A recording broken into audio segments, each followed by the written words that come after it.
Kasus ijazah Presiden Joko Widodo kembali memanas.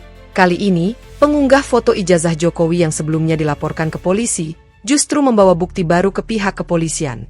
Nama yang jadi sorotan adalah Bambang Trimulyono, sosok yang pernah menggugat keabsahan ijazah Presiden Jokowi pada tahun-tahun sebelumnya.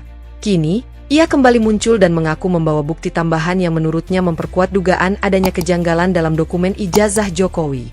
Dalam keterangannya kepada media, Bambang menyatakan bahwa dirinya datang ke kepolisian bukan hanya untuk memenuhi panggilan, tapi juga untuk menyerahkan bukti yang ia klaim sebagai data pendukung penting. Bukti tersebut disebut-sebut berupa perbandingan dokumen akademik, daftar alumni, hingga dugaan perbedaan tanda tangan pejabat kampus pada ijazah yang diduga milik Presiden. Meski demikian, hingga saat ini pihak kepolisian belum menyampaikan secara rinci isi dari bukti yang diserahkan. Namun juru bicara Polda Metro Jaya menyatakan bahwa penyidik akan menelaah semua dokumen yang diserahkan untuk menilai apakah ada unsur pidana, atau hanya sekadar opini pribadi. Seperti diketahui, isu terkait ijazah Presiden Jokowi bukan kali ini saja mencuat. Sebelumnya, pada masa kampanye Pilpres 2024, isu ini kembali ramai di media sosial.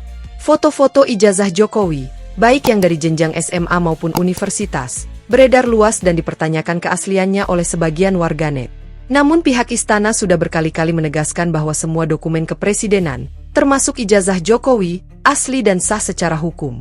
Bahkan Universitas Gadjah Mada, UGM, alma mater Jokowi, sudah mengeluarkan pernyataan resmi yang membenarkan bahwa Jokowi adalah alumni jurusan Kehutanan UGM angkatan 1980 dan lulus tahun 1985. Meski klarifikasi demi klarifikasi sudah dilakukan, sebagian masyarakat masih bersikeras mencari pembuktian ulang, termasuk melalui jalur hukum seperti yang dilakukan Bambang Tri.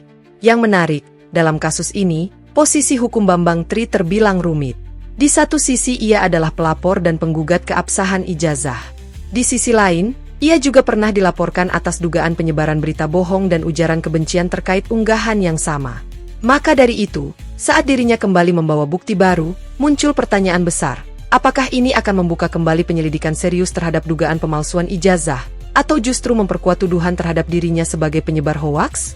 Sementara itu, di media sosial, respons publik kembali memanas. Sebagian warganet mendukung tindakan Bambang yang dianggap berani dan konsisten dalam mencari kebenaran. Tapi tidak sedikit juga yang menganggap bahwa isu ini sudah terlalu lama dipelintir dan hanya menjadi alat untuk mendiskreditkan tokoh tertentu secara politik. Ahli hukum pidana dari Universitas Indonesia menyebut bahwa perkara seperti ini sangat sensitif. Jika tuduhan tersebut tidak bisa dibuktikan secara sah dan meyakinkan, maka pengunggah bisa terjerat pasal penyebaran berita bohong atau pencemaran nama baik, terutama jika menyangkut dokumen negara. Sampai saat ini, belum ada keterangan resmi apakah bukti yang diserahkan oleh Bambang Tri akan menjadi dasar dibukanya kasus baru. Namun yang pasti, langkahnya ini kembali menghidupkan polemik lama yang seolah tak pernah benar-benar selesai. Lalu, apa langkah selanjutnya? Apakah polisi akan memeriksa ulang keabsahan ijazah Presiden berdasarkan bukti baru itu? Ataukah justru proses hukum akan berbalik arah dan menjerat sang pengunggah karena dinilai menyebar informasi palsu?